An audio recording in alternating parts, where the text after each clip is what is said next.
辣下红布条，这间由知名海鲜饼干品牌斥资1.2亿所打造的180坪观光工厂正式开幕，选址在安平靠近市区一带，设计融合在地意象，更充满海洋风情。还有伴手礼商店、虾饼 DIY 体验与导览活动，让游客深入了解虾饼的制作过程。高兴能够看到潮龙宫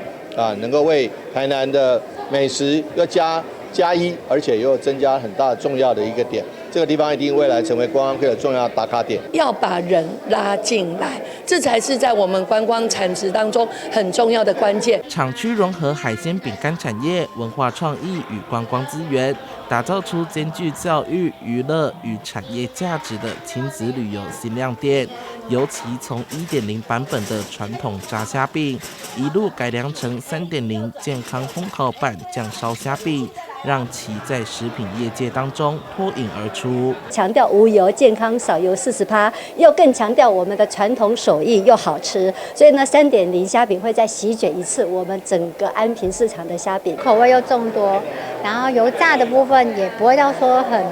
咸跟油腻，然后比较以健康取向。场内有多款创新产品，包括烤鱿鱼丝、蜜饯果干等等，以及虾头熬制汤底的拌面商品，展现品牌对在地原料与创意料理的运用。业者未来计划于彰化、宜兰、花莲等地，以龙宫为主题，建立在地观光工厂版图，将台湾海洋文化与食品产业推向国际。